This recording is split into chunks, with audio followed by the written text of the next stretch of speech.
De nos jours, les tsunamis tuent des milliers de gens et ravagent tout sur leur passage.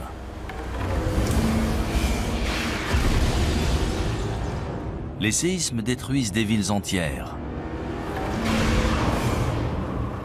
Et les ouragans dévastent le paysage, entraînant des centaines de morts et des milliers de réfugiés dans leur sillage. Il y a toujours eu des catastrophes naturelles sur Terre. Ces catastrophes peuvent-elles réellement effacer toute trace de notre existence, y compris l'art, l'architecture et la technologie? Non seulement c'est possible, mais c'est ce qui se produit inlassablement. D'importantes catastrophes naturelles ont très bien pu détruire d'anciennes civilisations sans en laisser de traces. On pensait avoir évolué naturellement du statut de chasseur-cueilleur vers des sociétés plus complexes, mais ce n'est pas si évident que ça. Récemment, des scientifiques ont trouvé des traces de cultures antiques prospères, des milliers d'années plus anciennes qu'on aurait pu l'imaginer. Que leur est-il arrivé? Comment ont-elles disparu? Et est-ce que cela pourrait se reproduire? Depuis toujours, les éléments imposent leurs lois aux habitants de la Terre. L'humanité est condamnée.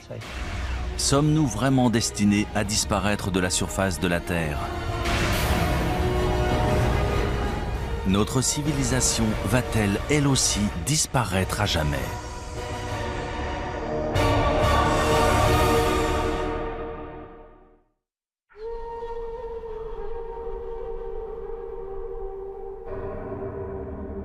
Le désert Roub al-Khali en Oman. Ce territoire menaçant et désolé de la péninsule arabique est indiqué sur les cartes sous le nom de quart vide. Ses sables mouvants et sa chaleur écrasante sont le repère de solifuges venimeuses, d'échides mortels et de bandes de bédouins nomades.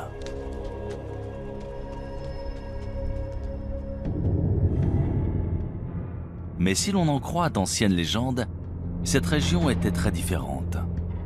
C'est ici, il y a environ 5000 ans, qu'existait autrefois un royaume mythique appelé Hiram.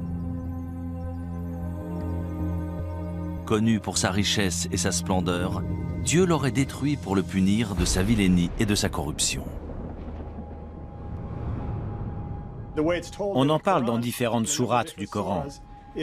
Il est dit que le vent s'est mis à souffler et a détruit la ville parce que ses habitants ne voulaient pas suivre la parole de Dieu. Des prophètes sont venus pour essayer de les changer, de les purifier, mais ils ont refusé. Du coup, la ville et sa civilisation ont été détruites.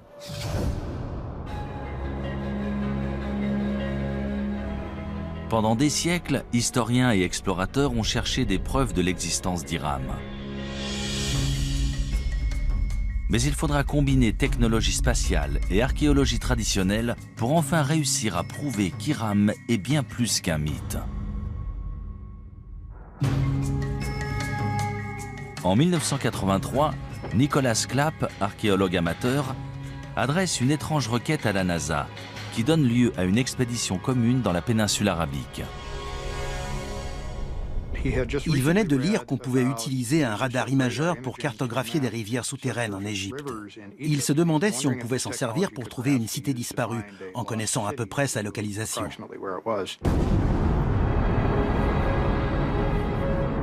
Transportée à bord de la navette Columbia, cette technologie appelée radar imageur spatial fonctionne comme un appareil de radiographie souterrain.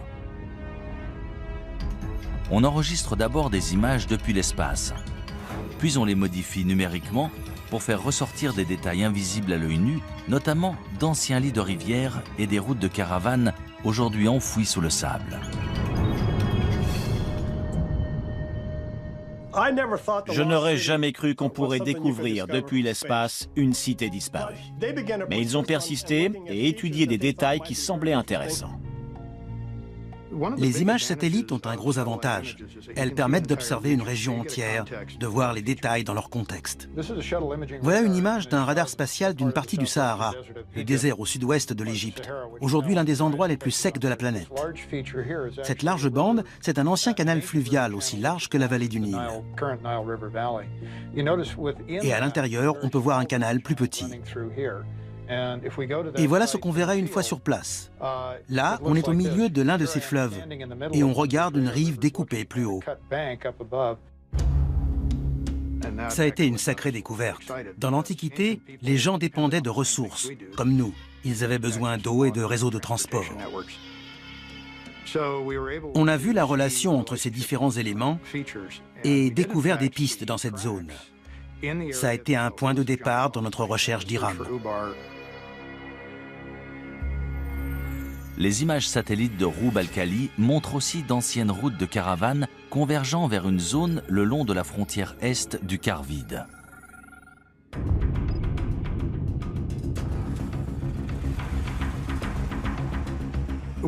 On s'est servi d'un GPS, technologie inconnue du grand public à l'époque, ainsi que du système de navigation de l'hélicoptère. C'est comme ça qu'on a trouvé la route qu'on avait vue sur les images satellites et qu'on l'a suivie dans le désert. C'était vraiment passionnant. On a décidé d'atterrir dans cette zone, près d'une sorte d'immense colline et d'un puits ou d'une source. Une fois sur place, je n'en revenais pas. Il y avait des bâtiments. Ça correspondait à la première section d'une place antique faite en pierre avec des murs et des bâtiments. Et il y avait des poteries un peu partout. Ensuite, on a identifié un nombre de lieux qui semblaient importants encore aujourd'hui. Et l'un d'eux était en fait le site d'Iram. Des centaines de milliers de caravanes constituées de centaines de milliers de chameaux et d'ânes transportaient des marchandises et des tissus depuis et vers la côte, en passant par ce site antique d'Iram. C'était un comptoir où se rassemblaient les caravanes de chameaux avant de traverser le désert. Il y avait une forteresse qui servait en fait à protéger la réserve en eau. C'est là qu'on contrôlait les caravanes de chameaux. Si elles voulaient traverser cette zone, il fallait payer une taxe. Après des fouilles plus poussées du site, on découvre les vestiges de 8 tours reliées par des murs de 9 mètres.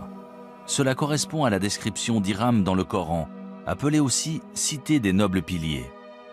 Mais si cette cité légendaire a bien existé, tous les autres détails à son sujet sont-ils vrais? A-t-elle vraiment disparu après avoir été enfouie sous le sable? Selon les scientifiques et géologues, c'est l'érosion d'un aqueduc sous la cité qui aurait entraîné sa disparition.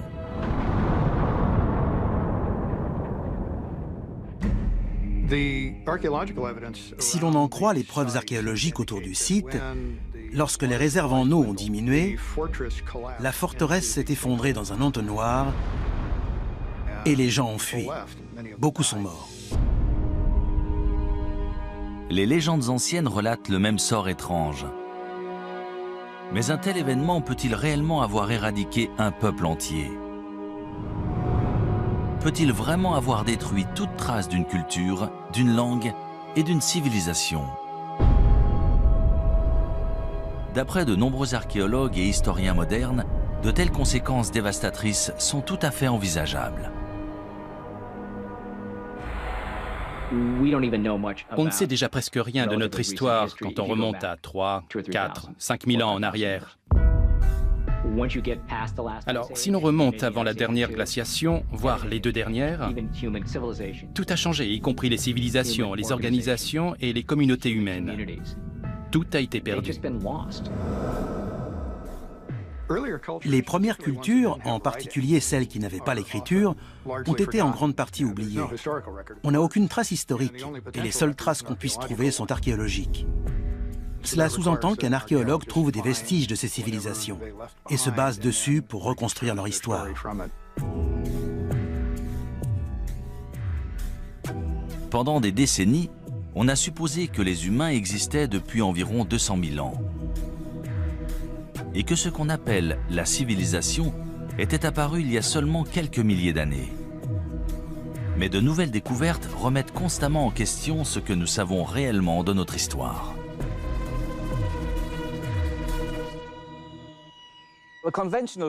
On dit qu'une civilisation naît en même temps que les premières villes et les premiers écrits. C'est ce qui est arrivé entre 3000 et 5000 ans avant Jésus-Christ en Mésopotamie, soit à l'Irak aujourd'hui. C'est à ce moment-là qu'on est passé de groupes de chasseurs-cueilleurs à une société agraire, c'est-à-dire à des gens capables de faire pousser leur nourriture.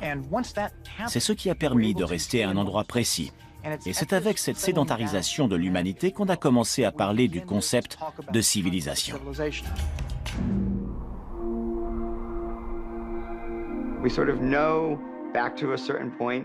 On sait à peu près ce qui s'est passé entre aujourd'hui et il y a 10 000 ans. Grâce aux études évolutionnaires, on sait à peu près quand les hommes sont apparus. Mais la période entre l'apparition des hommes et celle des civilisations qu'on connaît est très vaste. C'est excitant de découvrir jusqu'où remonte la civilisation. Si Hiram a vraiment existé, combien d'autres civilisations anciennes sont ensevelies et attendent d'être découvertes? Quand ce sera fait, que trouverons-nous? Des preuves de notre passé antique ou des indices de notre destruction future? Şanlıurfa, est de la Turquie, 1994. Tout en haut d'un versant de colline, dans une région rurale, la charrue d'un fermier kurde s'arrête brusquement lorsqu'il touche une grosse pierre rectangulaire à moitié enfouie. Pendant plusieurs jours, il essaye de déterrer cet objet tenace, jusqu'à ce que se produise l'inattendu.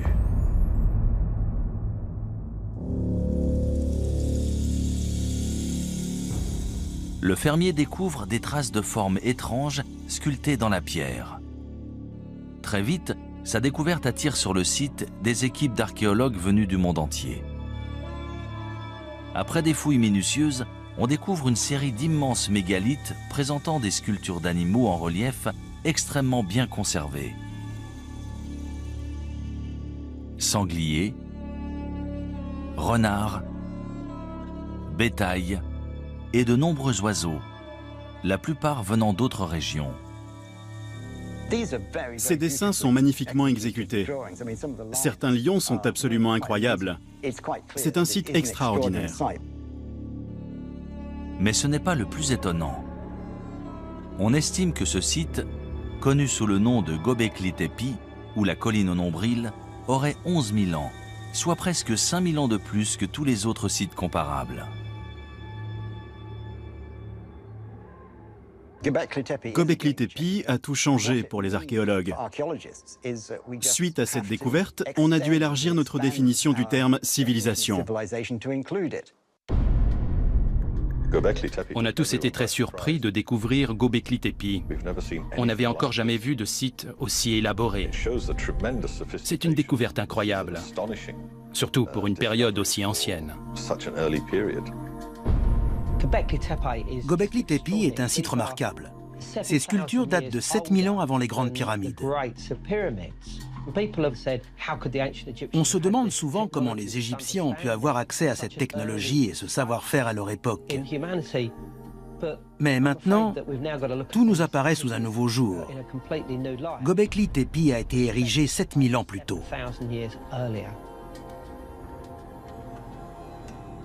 Récemment, l'imagerie radar du site a permis de révéler un gigantesque complexe présentant plus de 20 grandes structures ovales. Chacune est composée de colonnes mégalithiques en forme de T, ainsi que de 4 piliers sculptés en calcaire, reliés par des murs d'1,80 m et disposés dans un cercle mesurant entre 10 et 30 mètres de diamètre. Ils avaient tout organisé, tout prévu. Ils ont réussi à mobiliser des ouvriers et à entretenir ce site qui a ensuite été visité pendant de très longues années. Chaque pierre devait peser entre 15 et 20 tonnes, certaines même entre 40 et 60 tonnes. Quand on pense à l'organisation que ça a dû nécessiter, C'est tout simplement remarquable. De toute évidence, il devait y avoir des centaines, voire des milliers de personnes impliquées dans ce projet. Mais qui a construit Göbekli Tepe? Et à quoi servait cette structure? Göbekli Tepe a tout bouleversé. On pensait avoir évolué naturellement du statut de chasseur-cueilleur vers des sociétés plus complexes, mais ce n'est pas si évident que ça. D'après l'archéologue in situ Klaus Schmidt, il s'agit d'un centre régional majeur. Le site est très impressionnant et sur place, on a l'impression d'avoir le monde à ses pieds. Selon certains archéologues, les tribus nomades du néolithique parcouraient de grandes distances pour atteindre Göbekli Tepe et participer à des fêtes rituelles. Selon d'autres, ces ruines seraient celles d'un temple, voire d'un lieu de sacrifice. Ils devaient se rassembler pour une sorte de cérémonie religieuse. Ces ruines sont forcément un sanctuaire ou un centre religieux. Ce ne sont ni des maisons ni des tombes. On dirait un lieu de cérémonie. Selon de nombreux chercheurs, Göbekli Tepe aurait été utilisé pendant presque 2000 ans. Mais 7000 ans avant Jésus-Christ, les cercles de pierre auraient été enfouis et abandonnés intentionnellement. Pourquoi ? Pourquoi enterrer cet incroyable complexe composé d'au moins 20 structures différentes, voire plus? D'après moi, quelque chose a changé et ils ont dû partir. Et le meilleur moyen d'abandonner le site, c'était de tout enfouir. On n'abandonne pas tout comme ça. Ces sites sont si importants, si sacrés que lorsqu'on les quitte, on les recouvre pour les protéger. Et ensuite, on reconstruit par-dessus ou à côté. C'est le cas ici. On a la preuve qu'ils ont recouvert intentionnellement ces temples avant d'en bâtir un autre ailleurs. Ce n'est pas si simple. Il faut remettre ça en contexte. C'était la toute fin de la dernière période glaciaire, une ère de grands changements. On a des preuves qu'une catastrophe a eu lieu à cette époque sur le continent américain, probablement suite à l'impact d'une comète ou d'un astéroïde. On en a trouvé des preuves un peu partout dans le monde. C'est à cette époque que Göbekli Tepe a été construit. On aimerait savoir pourquoi. A priori, il s'est passé quelque chose qui les a poussés à le faire. Une catastrophe planétaire suite à l'impact d'une comète ou d'un astéroïde? Est-ce cela qui aurait forcé les habitants de Göbekli Tepe à abandonner ce site? Ou est-ce en réponse à cette catastrophe que le site a été bâti comme temple et lieu de recueillement?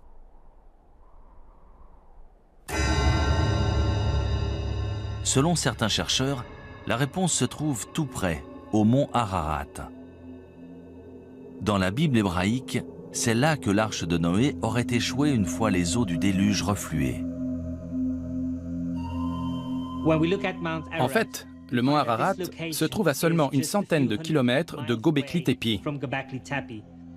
Quand on observe les animaux sculptés à Göbekli Tepe, il est impossible d'expliquer pourquoi certains d'entre eux ont été représentés étant donné qu'on ne les trouve pas dans cette région.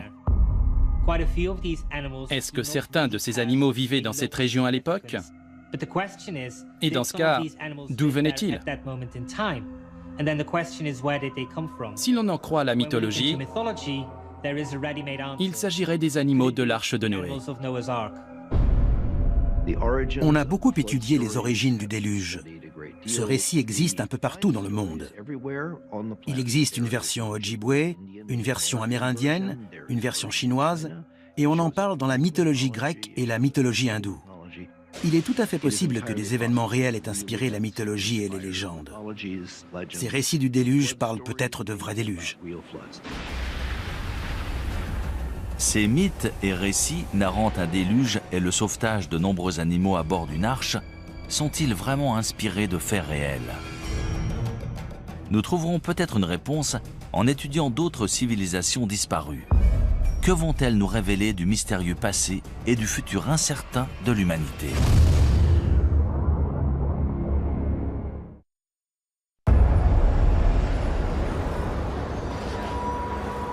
« 26 décembre 2004, Sumatra en Indonésie. Un gigantesque séisme sous-marin de magnitude 9,1, dont l'épicentre se situe au cœur de l'océan Indien, génère un tsunami dévastateur. En quelques minutes, il fait plus de 230 000 morts et plus de 2 millions de réfugiés.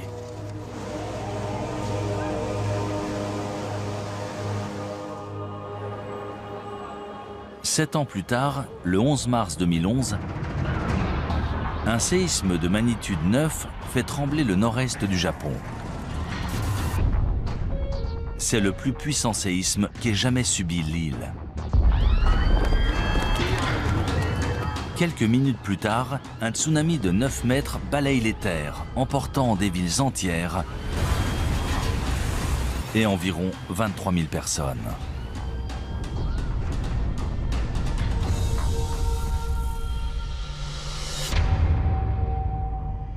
Si des villes modernes conçues en prévision de telles catastrophes peuvent être emportées en quelques minutes, c'est peut-être ce qui est arrivé à de nombreuses civilisations antiques, aujourd'hui disparues. Il y a toujours eu des catastrophes naturelles sur Terre. Tsunamis, séismes, éruptions volcaniques, et cela bien avant qu'il y ait des hommes pour en faire le récit. On sait que les volcans ont fait des ravages parmi les civilisations. Pompéi en est l'exemple parfait. Le Vésuve est entré en éruption et une région entière a été figée dans le temps et détruite.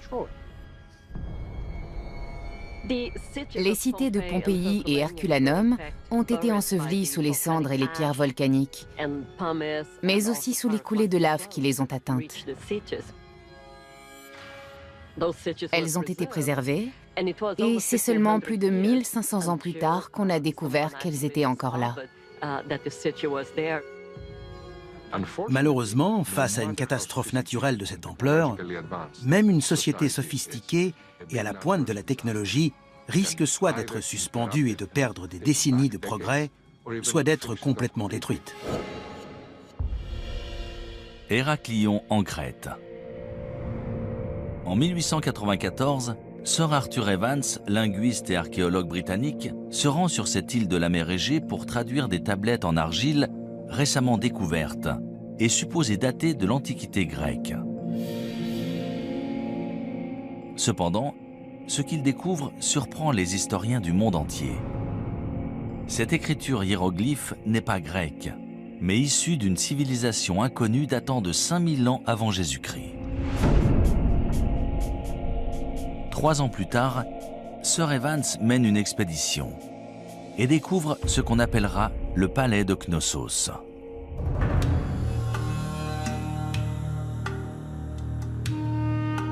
D'après les archéologues, l'imposante structure contenait autrefois des pièces richement décorées, de l'eau courante, chaude et froide, et même des toilettes en intérieur. Sir Evans nomme les bâtisseurs du palais les Minoens, en hommage au roi mythologique Minos de Crète. Lors de l'âge de bronze, la civilisation minoenne était toute puissante dans l'est de la Méditerranée. Elle avait une immense flotte et faisait commerce avec pratiquement tous les peuples du bassin méditerranéen. La société de la civilisation minoenne en Crète a été la première à développer des palais très sophistiqués, avec des cours pour tenir des cérémonies, des fresques et une architecture très élaborée. De nos jours, on considère les Minoens comme la première grande puissance en Méditerranée. Ils ont régné entre 2500 et 1600 avant Jésus-Christ. Mais comment un peuple si puissant et avancé a-t-il pu disparaître ainsi ? Selon de nombreux chercheurs, on peut trouver la réponse en étudiant l'une des plus importantes éruptions volcaniques de l'histoire de la civilisation, à 110 km au nord de la Crète, sur l'île de Santorin.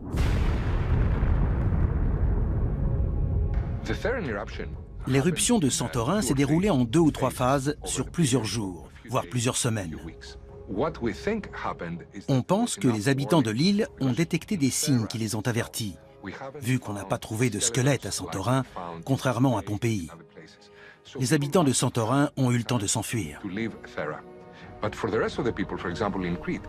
En revanche, les habitants de Crète ne s'attendaient pas à ce que l'éruption ait de telles conséquences chez eux.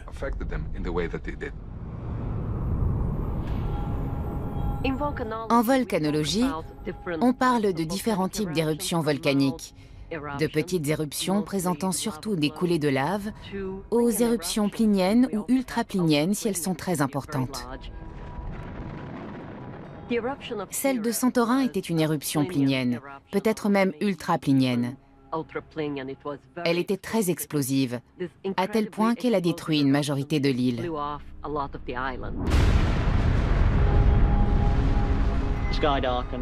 Le ciel s'est assombri, le panache volcanique s'est propagé, envoyant des cendres jusqu'à l'île de Rhodes et le sud-ouest de la Turquie. Dans les autres directions, on pouvait entendre les explosions au loin, au fur et à mesure que l'éruption progressait. Tout laisse à croire que la violente éruption volcanique de Santorin a généré un énorme tsunami qui s'est abattu sur les villes portuaires de la Crète. Voici une reproduction de la mer Égée dans l'est de la Méditerranée et du volcan de Santorin. On va voir ce qui s'est passé juste après l'éruption du volcan. Tout d'abord, on a ce qu'on appelle une vague de remblayage suite à l'effondrement de la caldeira du volcan. Ça crée un trou dans la mer. Ensuite, la vague commence à se propager et se dirige vers la Crète, là où vivaient les Minoens. Voilà la vague initiale. Elle commence à se propager. Là, c'est la Crète, et dans 20-25 minutes, la vague l'atteindra. Quand elle s'est abattue sur la Crète, la vague mesurait entre 4,50 m et 9 m de haut.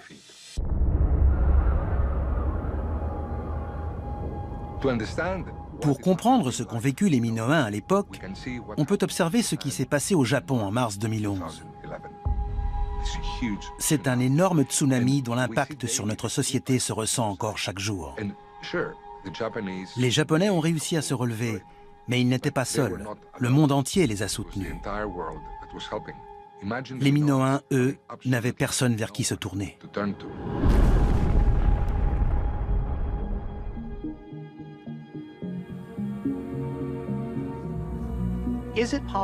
Est-il possible qu'une civilisation ait existé, ait été détruite, puis qu'une autre civilisation ait vu le jour au même endroit, ignorant tout de celle qui l'a précédée?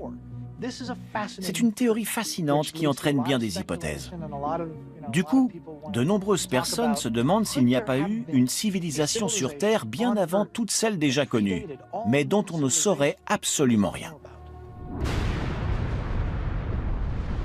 Si un volcan actif peut vraiment détruire toute trace d'une civilisation passée, une activité volcanique similaire pourrait-elle représenter la même menace encore aujourd'hui?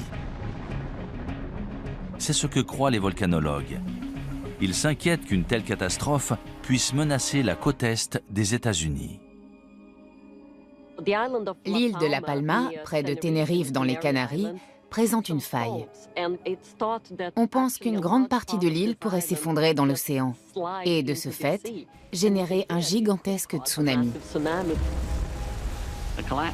L'effondrement d'un volcan dans les îles Canaries, le Cumbre Vieja ou La Palma par exemple, pourrait entraîner des dommages sur 20 000 km de côte, de Terre-Neuve jusqu'à la côte est des États-Unis, en passant par les Caraïbes et le nord du Brésil. D'après les simulations, lorsque la vague atteindra la côte est des États-Unis, elle fera 10 à 20 mètres de haut.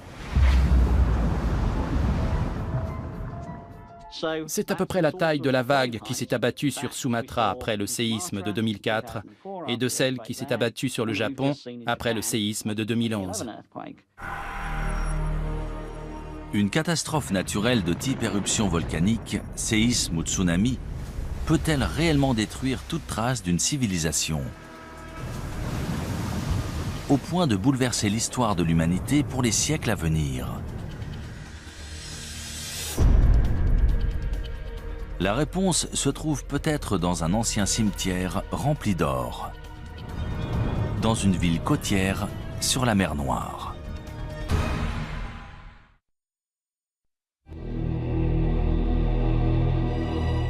Varna en Bulgarie. Pendant des siècles, cette ville balnéaire de la mer Noire a attiré voyageurs et commerçants en provenance d'Europe et du Moyen-Orient. Au IIe siècle avant Jésus-Christ, les Romains ont profité des sources chaudes locales pour construire une immense série de bains publics. Mais ni les visiteurs, ni ses habitants ne connaissaient le secret enterré sous la ville. Un secret qui, une fois révélé, changerait l'histoire européenne à jamais.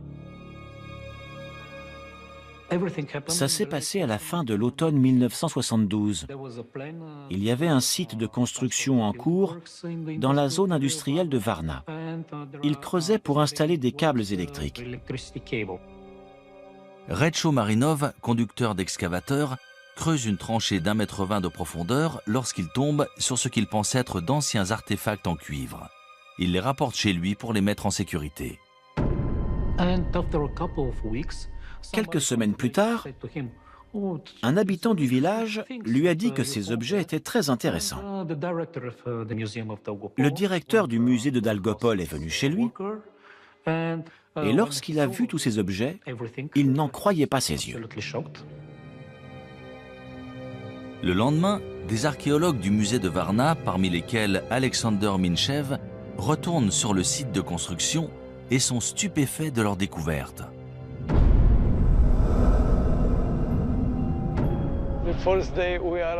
Lorsqu'on est arrivé sur le site, on a vu plusieurs pièces d'or sur la route, écrasées par des semelles de chaussures. Les ouvriers de l'usine passaient plusieurs fois par jour, sans le savoir, près de ces kilogrammes d'or.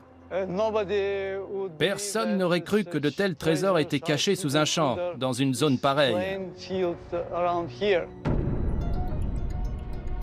Après des fouilles plus poussées, on découvre que ce terrain non exploité est en fait le site d'un cimetière oublié. Il contient plus de 300 tombes datant d'environ 4500 ans avant Jésus-Christ, selon les archéologues. En plus des ossements d'anciens résidents de Varna, ils découvrent des preuves troublantes d'une ancienne civilisation avancée et florissante.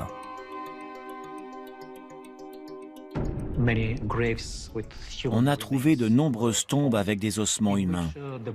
Les corps étaient dans différentes positions, principalement avec la tête orientée vers le nord-nord-est. Et ils étaient enterrés avec leurs ornements et leurs armes. Il existe un tas de ces objets extraordinaires, mais les trouver tous ensemble, dans un seul cimetière, c'est la preuve qu'il s'est passé quelque chose de très important dans la région de Varna.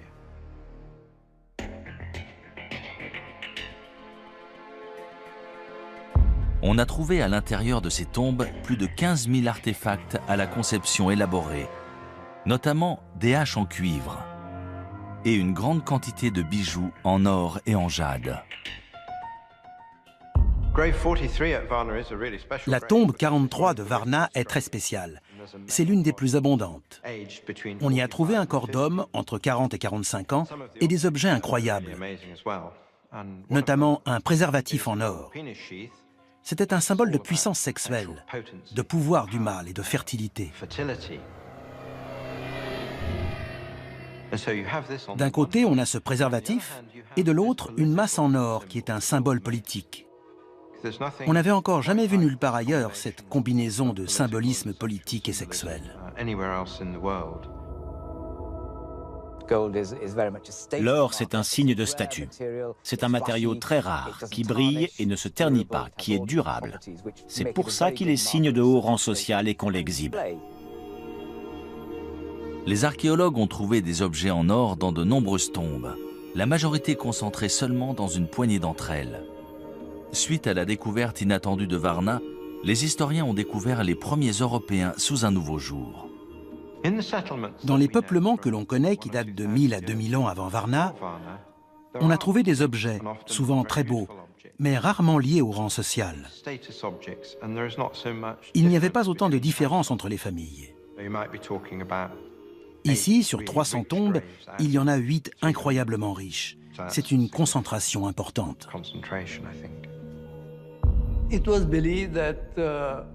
On suppose que pendant l'ère préhistorique, tous les hommes étaient égaux. Ils travaillaient ensemble, partageaient leurs récoltes. Il n'y avait aucune différence, ni d'ordre social, ni autre. Ils étaient sûrement comme nous. Ils aimaient l'or et les bijoux, et ils se servaient d'outils. Ils n'étaient pas différents de nous. Eux, c'est nous. Varna aurait servi de pôle aux commerçants préhistoriques qui transportaient des armes en cuivre vers des régions aussi éloignées que la France et l'Espagne. Presque 1500 ans avant la naissance de pôles de commerce similaires en Mésopotamie. Varna est aussi associé à l'armement, la guerre et les batailles. On a trouvé un grand nombre d'armes dans ces tombes. Haches de guerre, fer de lance, tête de flèche. Puissance et guerre vont toujours de pair. C'est évident. Avant la découverte de Varna, on connaissait des sociétés très complexes dont on sait aujourd'hui qu'elles datent de l'âge de bronze. Stonehenge est l'une de ces sociétés complexes. Mais Varna date d'au moins 3000 ans avant Stonehenge. La civilisation a mis énormément de temps à se développer. On pensait avoir trouvé tous les marqueurs en Égypte, en Mésopotamie et en Crète. Mais Varna existait bien avant cela. L'aube de la civilisation européenne a commencé ici, sur ce site. Et pendant des milliers d'années sous ce sol, l'histoire a conservé ses secrets. Je n'arrive pas à imaginer ce qui serait arrivé si on n'avait pas trouvé Varna, si tous ces objets étaient encore sous nos pieds. Pourtant, un mystère subsiste. Comment la population de Varna a-t-elle disparu vers 4100 avant Jésus-Christ? On a la preuve qu'à la fin du 5e millénaire,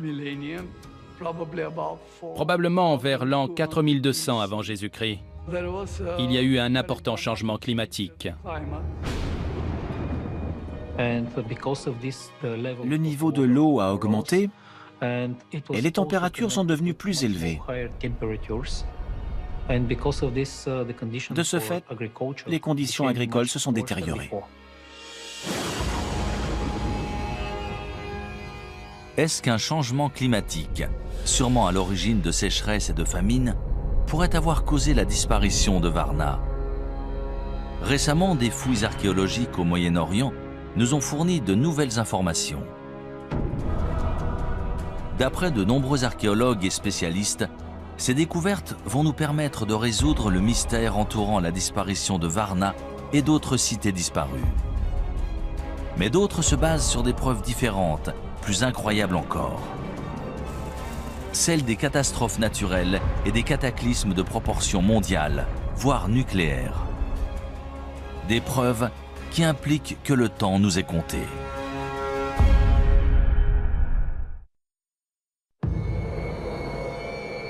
À Moukhar, nord-est de la Syrie, à 13 km au nord de la frontière irakienne. Au début de l'année 2000, une équipe d'archéologues de l'Institut oriental de Chicago fait une étonnante annonce.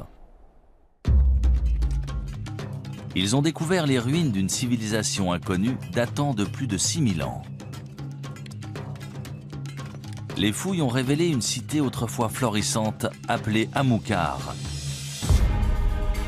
remplie de ce qui semble être des maisons luxueuses, des boutiques prospères et des bâtiments officiels. C'est un site énorme, d'environ 1 km², qui a la capacité d'accueillir entre 10 000 et 20 000 personnes, l'équivalent d'une grande ville. C'était une cité florissante, il devait avoir l'écriture. On n'a pu déterrer qu'une infime partie des bâtiments publics, mais ils étaient entourés d'un vaste mur et de grandes portes. On doit encore mettre à jour certains éléments de cette civilisation toujours enfouie sous un village moderne. Grâce à la découverte d'Amukar, on s'est rendu compte que notre notion d'une cité, c'est-à-dire des divisions du travail avec des lois, un système légal, des structures gouvernementales et une expression artistique, existait peut-être bien avant qu'on ne le croyait. La découverte inattendue d'Amukar a chamboulé ce que les spécialistes avaient établi. Pour eux, la première cité antique était apparue dans le sud de la Mésopotamie, à 650 km à l'est dans l'Irak actuel. Mais si Amukar était bien une vaste cité prospère, pourquoi a-t-elle disparu si soudainement? Vers 3500 avant Jésus-Christ, il y a eu un drame. De toute évidence, ils ont été attaqués. Pendant cette attaque, le peuple d'Amukar a été vaincu. La cité a été détruite et ils n'ont jamais pu reconstruire plus qu'un petit village. La cité ne s'est jamais remise de cette attaque. Une partie de ce peuple du 4e millénaire avant Jésus-Christ a été décimée. Lors du dernier décompte, on avait une douzaine de squelettes. Mais d'après ce que je sais, certains corps n'ont pas été enterrés dans les règles. Qu'une guerre ait détruit ce site, ça me semble plutôt convaincant.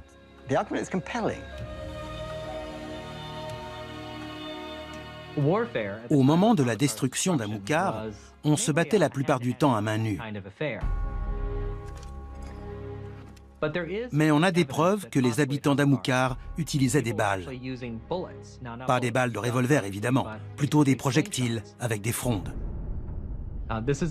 C'est une hypothèse controversée mise en avant par les archéologues d'Amukar. Dans tous les cas, lorsque la cité a été détruite, le combat a fait rage et la cité a péri dans les flammes. C'est intéressant, car on sait depuis longtemps qu'à cette époque, d'autres cités se développaient dans le sud, comme Uruk par exemple. Mais aujourd'hui, on a de nouvelles preuves que des cités comme Amukar créaient leur propre civilisation en parallèle.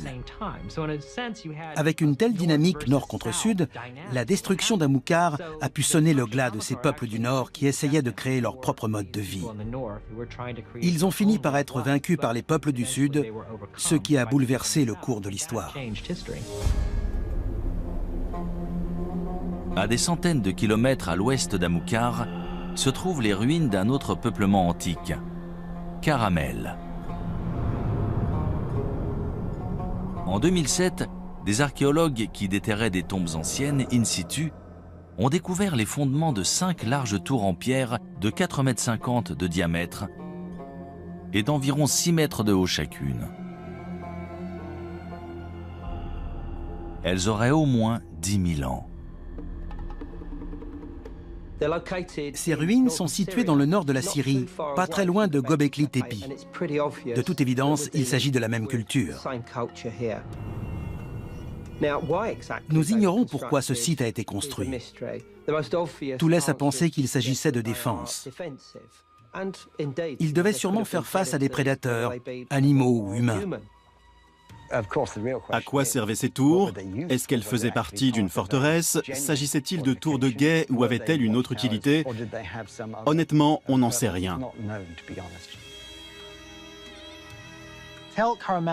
Caramel, dans le nord-ouest de la Syrie, est un site important. C'est la toute première preuve de structure permanente en pierre, datant de 2000 ans avant ce que l'on pensait être la structure permanente la plus ancienne dans la cité de Jéricho. Avec la découverte de Caramel, on a abandonné l'idée que l'évolution depuis le néolithique a été un processus unique. Je peux vous nommer de nombreux autres sites où l'on a trouvé des cultures locales distinctes, chacune très élaborée, mais différentes les unes des autres. Il n'y a pas eu un seul grand développement. Il y en a eu tout un tas, certains plus réussis que d'autres.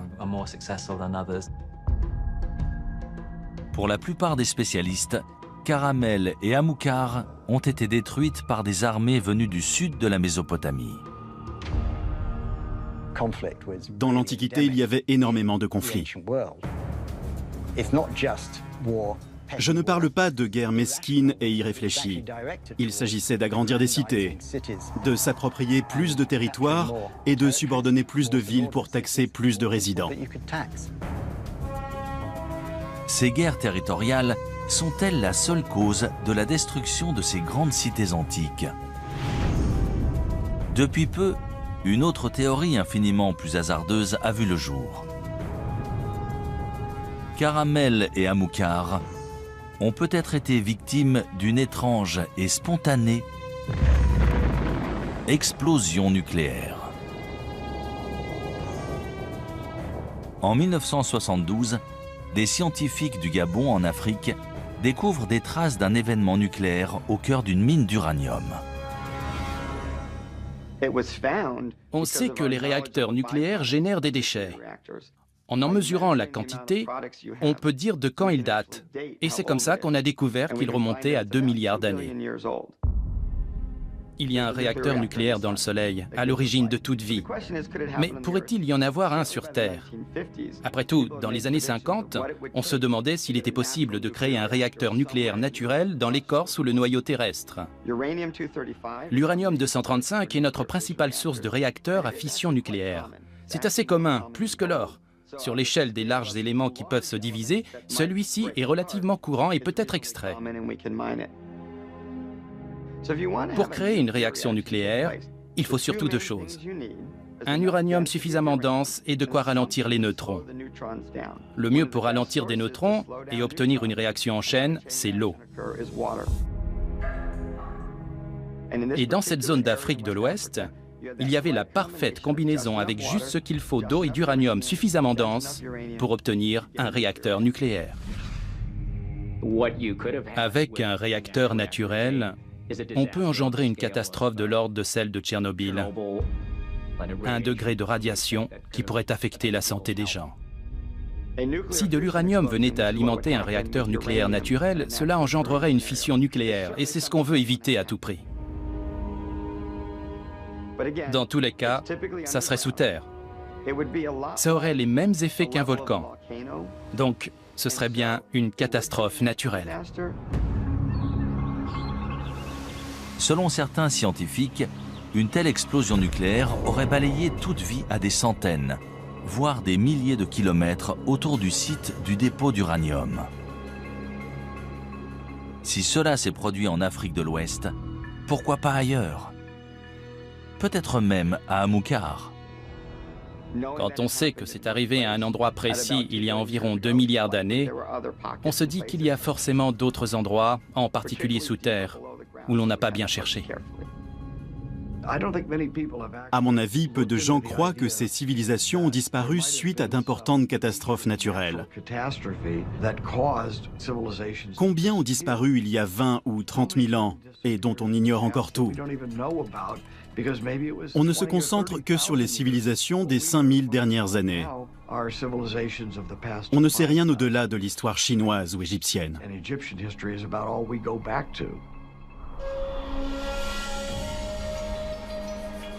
Ces civilisations préhistoriques ont-elles vraiment été anéanties par des explosions naturelles issues des profondeurs de la Terre?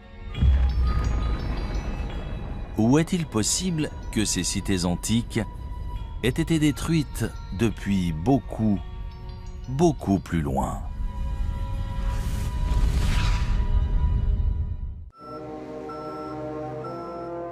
« 21 décembre 1968. Mission Apollo 8 de la NASA. Dirigée par le commandant Frank Borman, c'est la première fusée habitée à atteindre la Lune.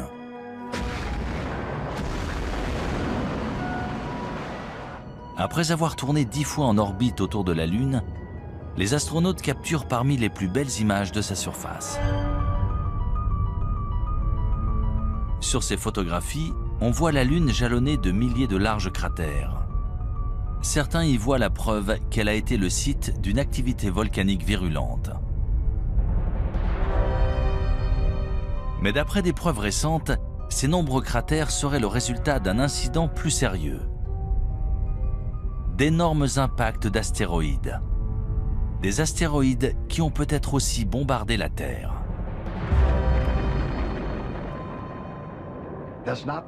Ce n'est pas un homme sur la Lune, mais des cratères. Et au cours de l'histoire de la Lune et du monde, de nombreux autres objets ont probablement touché la Terre, puis la Lune. Mais on n'en sait rien.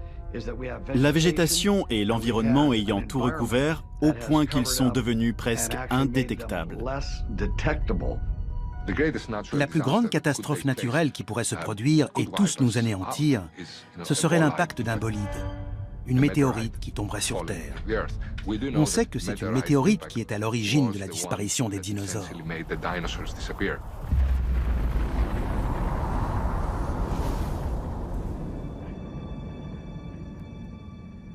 Nous voici au bord du météore cratère, site célèbre d'un impact de météorite dans le nord de l'Arizona. Le cratère a été formé il y a 50 000 ans lorsqu'un astéroïde d'environ 45 mètres de diamètre est entré dans l'atmosphère à environ 42 000 km/h. Il a frappé le sol avec une force équivalente à celle de 1000 bombes atomiques.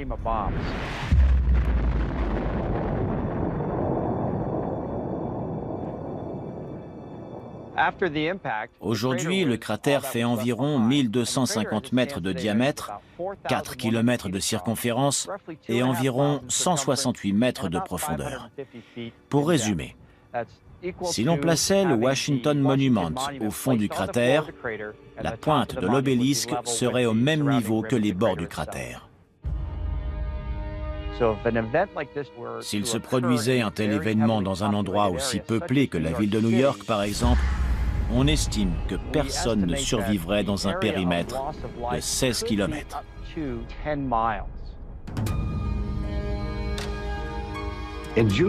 En juin 2002, il s'est produit un événement qui aurait dû tirer la sonnette d'alarme. Un astéroïde de la taille d'un terrain de football est passé entre la Terre et la Lune, à un tiers de la distance qui nous sépare de la Lune. Il a fallu qu'il nous dépasse pour qu'on sache qu'il était là. S'il avait atterri dans le Pacifique, il aurait pu balayer le sud de la Californie avec un tsunami.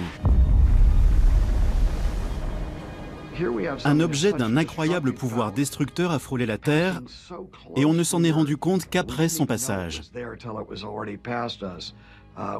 On ne peut pas laisser ce type de menace passer inaperçue à l'avenir.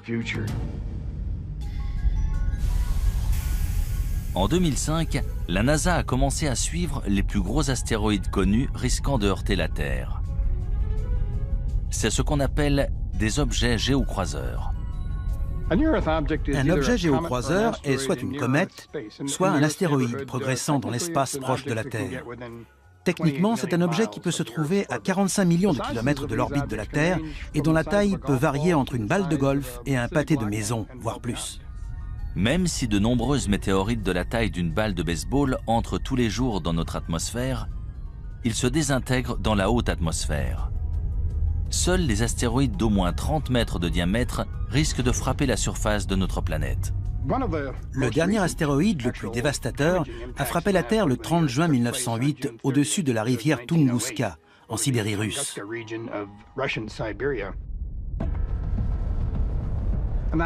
Un objet mesurant entre 30 et 40 mètres est entré dans notre atmosphère. La pression exercée à l'avant de ce petit astéroïde était plus importante que celle exercée à l'arrière. Du coup, il s'est aplati et a explosé à environ 6,5 km au-dessus de la surface de la Terre.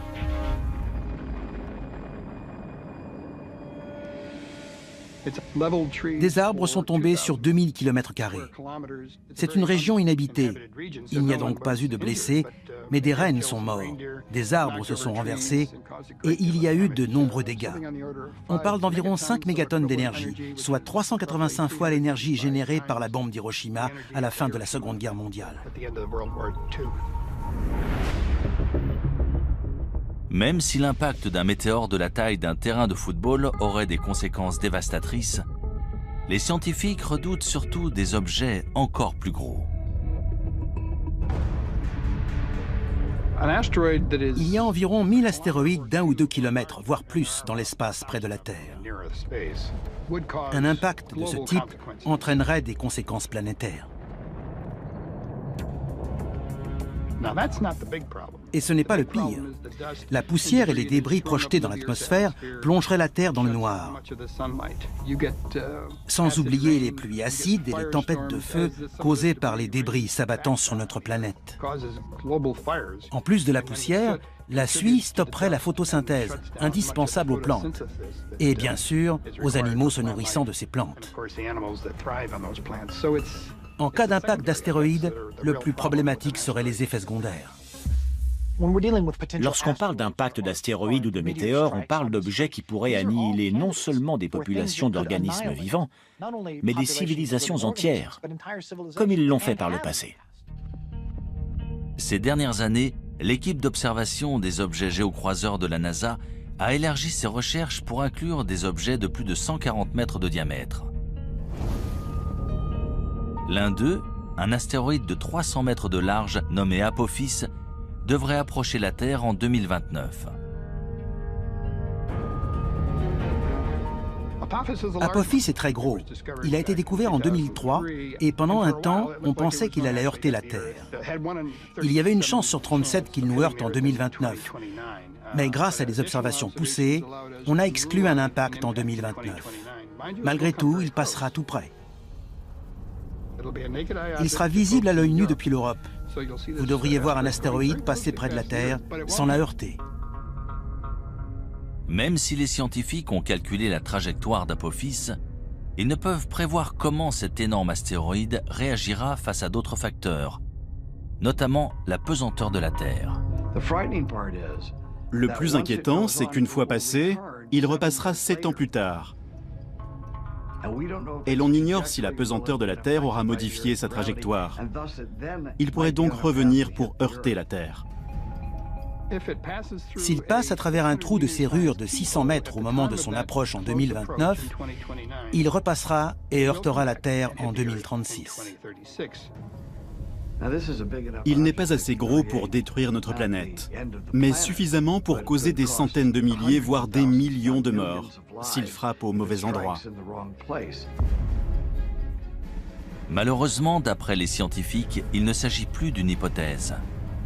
Un jour ou l'autre, un énorme astéroïde heurtera la Terre. Lorsque cela se produira, est-ce que toutes les traces de notre civilisation disparaîtront ? Un astéroïde, un énorme rocher venu de l'espace, a-t-il dévasté l'écosystème au point qu'il n'en reste rien ?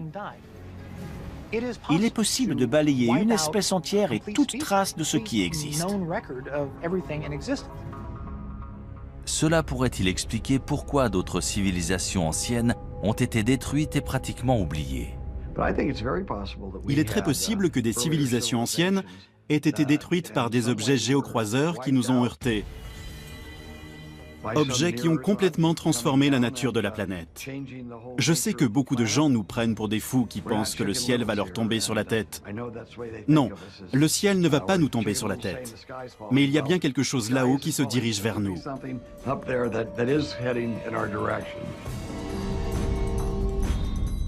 Si un météore heurte la Terre de notre vivant, que pourrons-nous entreprendre pour minimiser ses ravages ? Sommes-nous suffisamment préparés pour ne pas perdre les siècles d'avancées technologiques dont l'humanité peut se vanter ? Ou sommes-nous plus vulnérables que nous ne le pensons ?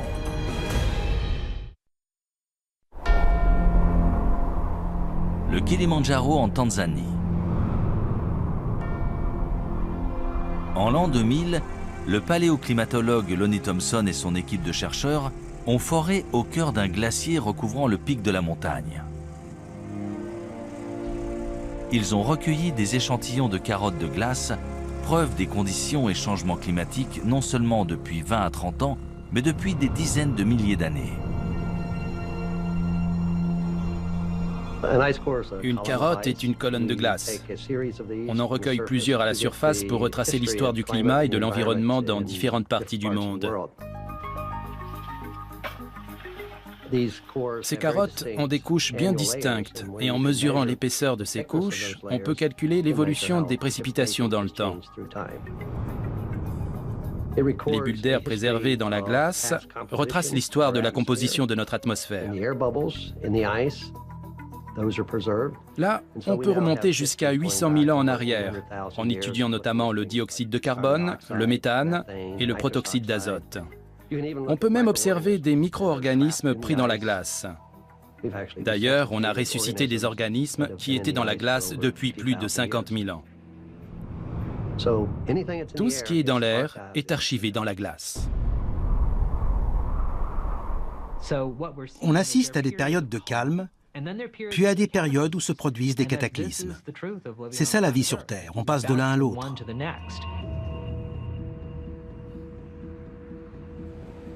Stockées dans ces immenses congélateurs à l'Université d'État de l'Ohio, voici les carottes de glace que Lonnie Thompson a recueillies dans des glaciers du monde entier. On en a recueilli plus de 7000 mètres. C'est la seule collection tropicale de carottes de glace au monde.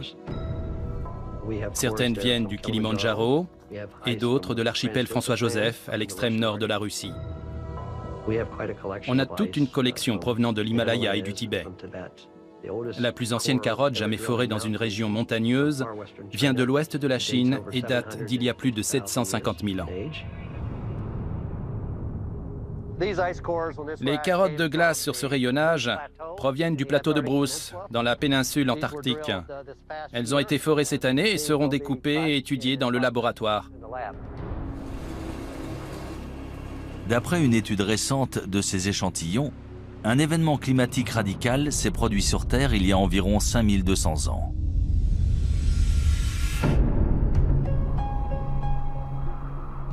Ce changement soudain coïncide avec l'émergence de nombreuses nouvelles civilisations en Asie et au Moyen-Orient. Il semblerait qu'il y ait eu un renouveau partout dans le monde, mais on ignore pourquoi. Pourquoi c'est arrivé à ce moment-là? Pendant 100 000 ans, on avait une vie heureuse de chasseurs-cueilleurs. Et soudain, les choses ont changé. Qu'est-ce qui a entraîné ce changement? Il faut chercher un dénominateur commun. Et ce qui semble relier toutes ces sociétés agraires, c'est le climat.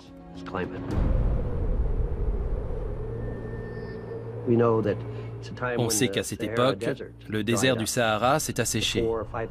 Il y a 4 ou 5 000 ans, il y avait des lacs et des gens vivaient dans ce désert. On a retrouvé des fresques sur des rochers. Si l'on en croit ces nombreuses preuves, il s'est produit un événement dramatique à cette époque. Si une catastrophe mondiale s'est bien produite, quelle en a été l'origine? Une sécheresse planétaire? Un météore qui aurait heurté la Terre et déposé suffisamment de poussière pour nous plonger dans le noir? Ou s'agirait-il d'une éruption volcanique? Les éruptions volcaniques sont essentielles pour une planète. C'est comme ça qu'elle perd sa chaleur primordiale. Ça fait des milliards d'années qu'il y a des éruptions volcaniques sur Terre. L'existence des hommes ne représente qu'une fraction de ce temps. Il y avait des éruptions volcaniques bien avant eux, et il y en aura bien après eux. Sans elles, la Terre ne serait pas ce qu'elle est aujourd'hui.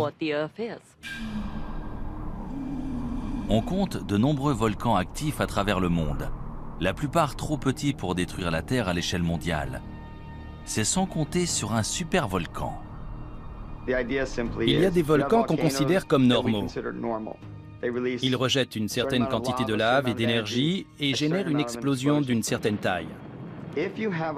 Si la lave et les gaz d'un volcan sont particulièrement bien enfermés, la pression sera d'autant plus forte et l'explosion d'autant plus massive. Et c'est ce qu'on appelle un supervolcan. Certains volcans génèrent des éruptions très importantes. En général, ce sont les volcans autour de la ceinture de feu, ceux qui présentent des caldeiras, notamment en Nouvelle-Zélande, en Papouasie-Nouvelle-Guinée ou même en Alaska. Les scientifiques ont identifié au moins 7 supervolcans dans le monde. Le plus grand se trouve sous le parc national de Yellowstone dans le Wyoming.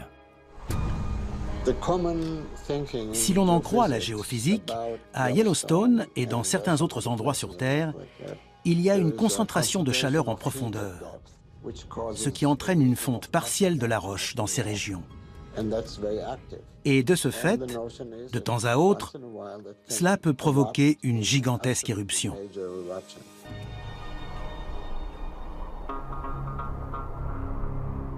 D'après les scientifiques, la plus récente éruption à Yellowstone s'est produite il y a environ 600 000 ans. On ignore quand Yellowstone entrera de nouveau en éruption. On n'a aucun moyen de le savoir. Quand on prédit le temps ou un événement géologique, il y a toujours une marge d'erreur. On ne peut jamais savoir quand ça va précisément arriver. Yellowstone est un volcan relativement jeune. Il est entré en éruption pour la première fois il y a 2,5 millions d'années. Géologiquement parlant, c'est jeune. Ce serait terrifiant si Yellowstone donnait de nouveau une éruption catastrophique. Ce serait du jamais vu. À côté, une éruption du mont Saint-Helens, c'est ridicule. Cela entraînerait un changement climatique sur toute la planète. La température moyenne de la Terre chuterait et l'ouest des États-Unis serait ravagé. Tout serait recouvert de cendres. Il n'y aurait plus d'agriculture. Et ça durerait un moment. Cette éruption bouleverserait notre civilisation. La cendre et les gaz toxiques émis lors d'une grosse éruption pourraient créer un brouillard qui plongerait la planète dans le noir pendant plusieurs années. Dans l'obscurité, les récoltes et les animaux mourraient, condamnant les hommes à mourir de faim. Si Yellowstone explosait aujourd'hui, vu que nous sommes de plus en plus nombreux, les conséquences de l'éruption seraient beaucoup plus grandes que par le passé. 7 millions de personnes voient le jour chaque mois à travers le monde. C'est du jamais vu. Notre planète est vulnérable. Nous ne sommes pas prêts. Notre société moderne est aussi fragile que ces sociétés antiques de grande envergure. Il y a énormément d'habitants, on se repose sur les ressources de la Terre et à force de les utiliser de manière si intensive, on les détériore. Pour beaucoup, notre société est au bord de l'effondrement. Les hommes sont des êtres très dépendants par nature. On a tendance à l'oublier dans notre société actuelle, mais il existe des forces bien plus puissantes que nous. Ces forces ont toujours été là et ont déjà bouleversé des cultures et des civilisations par le passé.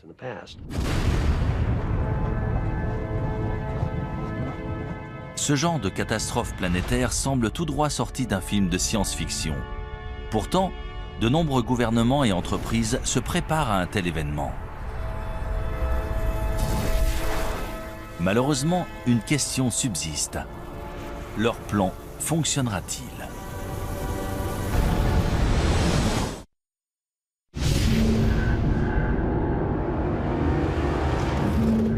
Selon les scientifiques, notre planète a déjà subi plusieurs extinctions par le passé. Suite à ces événements, le nombre de plantes et d'animaux s'est vu réduit à quelques spécimens. Mais si notre civilisation devait soudain s'éteindre, est-ce que toute notre culture et notre technologie disparaîtraient ?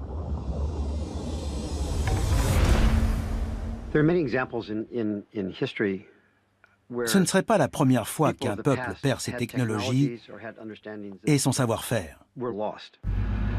Bien sûr, l'exemple le plus célèbre est celui de la bibliothèque d'Alexandrie en Égypte. Lorsque cette bibliothèque a été détruite au 1er siècle de notre ère, toutes ces incroyables connaissances accumulées dans l'Antiquité ont été perdues. Et il ne s'agissait pas uniquement des connaissances des Égyptiens, tout le monde classique a été touché. Que devient une civilisation si ses connaissances collectives disparaissent ? On ne saura jamais ce que notre civilisation aurait pu être si la bibliothèque d'Alexandrie n'avait pas été détruite. Les Égyptiens avaient un savoir incroyable, en particulier dans le domaine médical, et nous l'avons perdu. Est-ce qu'on en a recouvré ou redécouvert la majorité? Sûrement. Mais notre société serait-elle encore plus avancée si nous n'avions pas perdu ces connaissances, si nous n'avions pas dû attendre de les redécouvrir? Bien sûr, il est possible que certaines idées et connaissances de ces sociétés antiques aient été perdues pour toujours. On ne le saura jamais vu qu'on n'a aucun moyen d'en être sûr. Contrairement à l'Antiquité où bon nombre d'informations étaient gravées dans la pierre, aujourd'hui, on enregistre nos données et nos archives dans des puces mémoire en silicone. Si elles venaient à disparaître dans des dizaines de milliers d'années, les gens auraient bien du mal à reconstruire nos vies et à se faire une idée de la façon dont on vivait. Paradoxalement, l'art rupestre préhistorique a probablement plus de chances de survivre que notre technologie moderne. Hutchinson, Kansas. À 200 mètres sous la ville se trouve un immense centre de stockage, aussi long que 35 terrains de football. En 1959, on a ouvert à l'intérieur d'une mine de sel la chambre souterraine d'Hutchinson pour protéger d'importants documents et biens du gouvernement pendant la guerre froide. Aussi appelée stockage éternel, c'est probablement la plus grande capsule témoin du monde. Une cave ou un sous-sol n'est pas toujours le meilleur endroit pour conserver des objets de valeur, mais il y a des avantages. La température est stable et les réactions chimiques responsables de la dégradation des objets dépendent justement des changements de température. L'humidité joue aussi un rôle important. Un degré d'humidité stable, ni trop élevé ni trop bas, c'est idéal pour la conservation.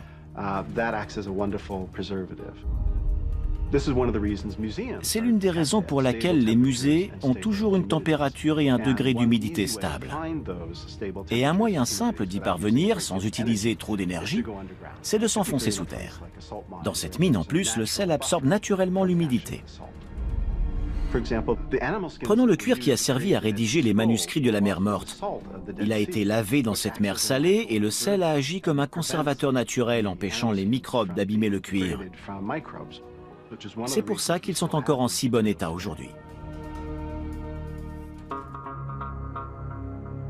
Parmi les objets précieux et rares stockés ici, les copies originales de nombreux films et programmes télé populaires, ainsi que des photographies et documents historiques importants.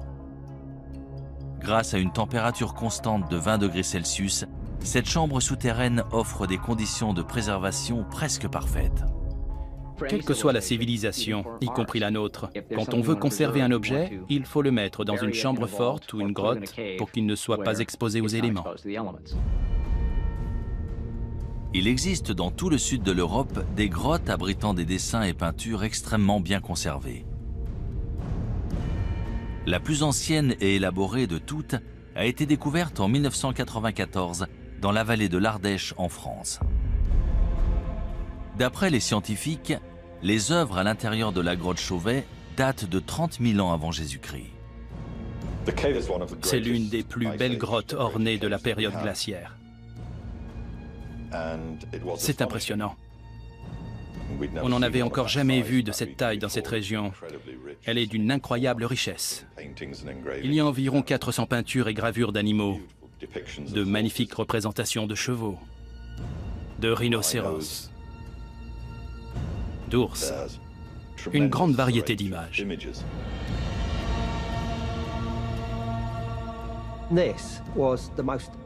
Ces représentations d'animaux sont tout simplement remarquables. Elles auraient leur place dans une galerie d'art actuelle. La datation et la qualité des peintures de la grotte Chauvet ont remis en question tout ce qu'on savait ou pensait savoir sur l'existence de l'homme sur Terre. Elles sont considérées comme les plus anciennes œuvres d'art créées par l'homme. Le plus intéressant, c'est qu'il s'agit d'Homo sapiens qui ont tenté de représenter des idées et pensées abstraites sur les murs d'une grotte, bien avant l'invention de l'écriture et bien avant n'importe quelle définition de civilisation. Pourquoi ont-ils fait ça? Ces artistes antiques ont-ils créé leur art sur des murs de pierre au cœur des grottes pour le protéger des générations futures? Dans 30 000 ans, les seules traces de notre existence seront-elles stockées en sécurité sous la terre? Tout ce qu'on sculpte dans la pierre, au bon endroit, peut potentiellement être conservé des milliers, voire des millions d'années, en particulier si ça se trouve sous la terre.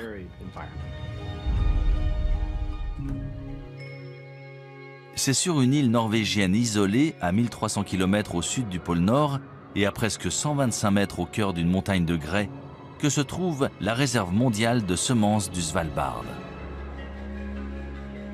Il s'agit d'une mesure de protection en cas de perte accidentelle de la grande variété de plantes et de récoltes alimentaires sur Terre. Plus de 20 millions de graines sont stockées ici. Les graines sont stockées dans une mine de charbon abandonnée, transformée en une réserve stabilisée. Certaines graines peuvent survivre très longtemps, d'autres ont besoin d'être plantées, de pousser et d'être de nouveau récoltées. Ce n'est pas un environnement statique. Ici, les graines sont constamment renouvelées et échangées contre des graines issues d'autres réserves dans le monde. Cette réserve de graines a été conçue spécialement au cas où notre civilisation serait détruite.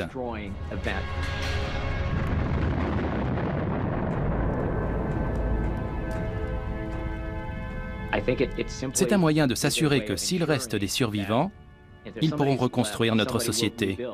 Et ils y arriveront d'autant mieux avec ces graines. Ce qui fait de l'homme un être unique, c'est sa capacité à réfléchir au passé, au présent et aussi à l'avenir. On réfléchit souvent à ce qu'on voudrait léguer à nos petits-enfants. C'est un moteur pour la plupart des gens. Même les premiers hommes ont sûrement pensé à enterrer ou mettre quelque chose en sécurité pour les générations futures.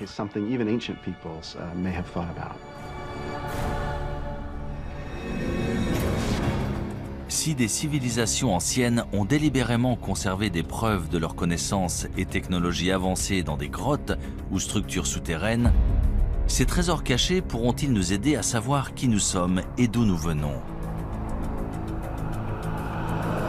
Et surtout, quel pourcentage de notre civilisation survivra dans le futur?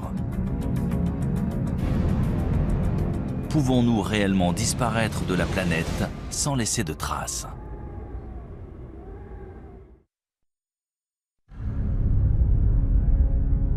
D'après les scientifiques, la planète Terre s'est formée il y a environ 4,5 milliards d'années. Pourtant, selon de nombreux spécialistes, l'humanité n'existe que depuis 200 000 ans.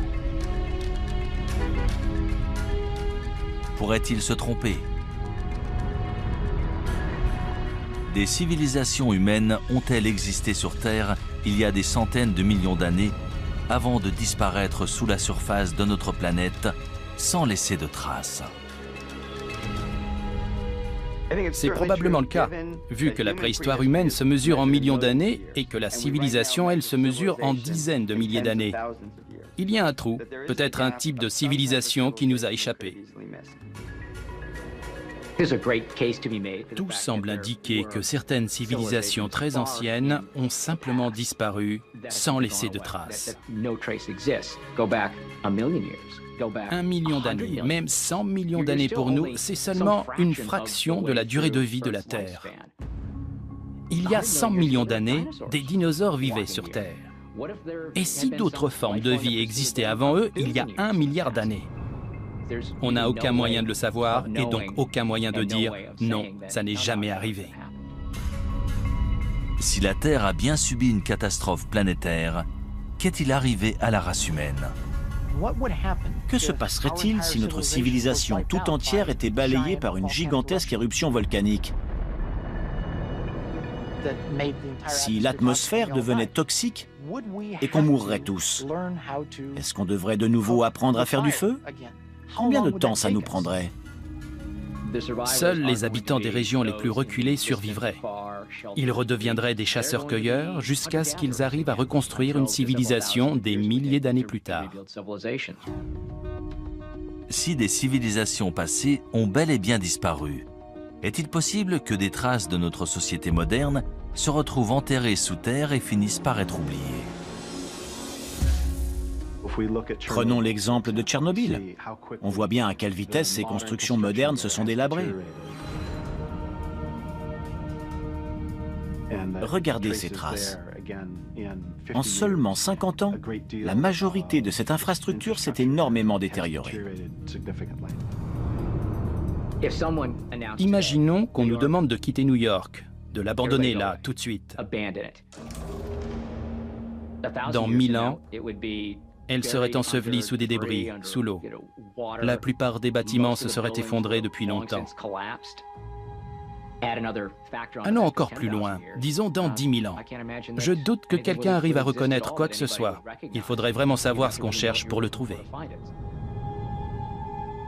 Parmi les rares vestiges de la technologie humaine, il restera peut-être l'un de ces résidus les plus dangereux, les déchets nucléaires. Le plus dangereux dans ces déchets, c'est la radiation. L'avantage avec les matériaux radioactifs, c'est qu'ils se désintègrent et disparaissent naturellement. L'inconvénient, c'est que pour la plupart, ça prend des milliers ou des dizaines de milliers, voire des millions d'années. Il faut absolument concevoir une zone de stockage sûre qui les contiendra pendant très longtemps. Le traitement des déchets radioactifs issus de la création d'armes et de l'énergie nucléaire est sujet à controverse. On doit bien s'en débarrasser quelque part sur Terre. On a donc prévu de les enterrer profondément dans le sol. C'est la solution géologique au problème des déchets nucléaires. Le département de l'énergie des États-Unis a engagé une équipe de spécialistes qui étudie des sites de traitement des déchets nucléaires aux côtés d'ingénieurs. Ils espèrent concevoir un signe d'avertissement universel que les prochaines générations pourront comprendre pendant au moins 10 000 ans. Ils doivent imaginer tout un concept pour prévenir les gens et les avertir du danger. Il faut concevoir une tradition qui sera perpétuée et transmise de génération en génération, et maintenir cet avertissement pour protéger les gens des déchets nucléaires. Le concept envisagé présente un immense terrassement pour entourer le site entier. Une fois terminée, la berme mesurera 10 mètres de haut et 30 mètres de large. Le projet comprend également une série de balises en granit mesurant chacune 7,50 m de haut et ornées d'avertissements gravés dans différentes langues. Cet ensemble de signes d'avertissement énigmatiques peut-il être efficace? Ou sera-t-il aussi mystérieux et indéchiffrable que les sculptures de Göbekli Tepe ou les mégalithes de Stonehenge? On ne va pas dessiner une tête de mort dessus. Ce sera absolument pas parlant dans 500 ans. Quelle sorte de phrase peut-on écrire? Ne creusez pas ou faites demi-tour? C'est très compliqué. Dans la longue histoire de notre planète, l'activité humaine représente moins de 1% de ses 4,5 milliards d'années de vie. Mais sommes-nous simplement des grains de sable, des résidents temporaires voués à être oubliés d'ici 100 000 ans ou même moins? Je pense que les êtres humains seraient capables de s'exterminer. On pourrait détruire la race humaine, mais on ne peut pas détruire la Terre. Elle était là bien avant nous et elle sera toujours là bien après nous. Si chaque trace de notre civilisation peut être détruite aussi facilement, comment les historiens peuvent-ils être sûrs que tout ce que nous vivons ne s'est pas produit auparavant?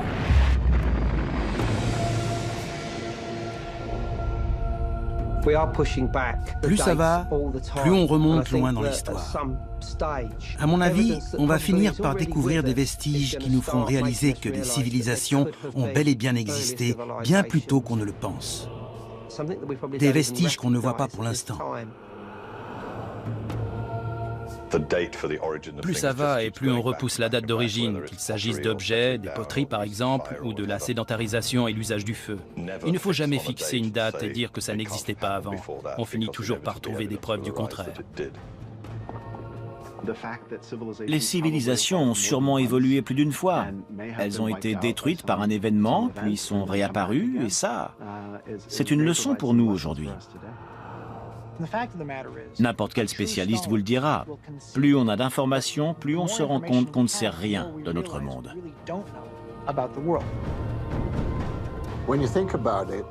Quand on y pense, les traces écrites qu'on a de ce passé lointain sont si infimes qu'en fait, on ne sait presque rien.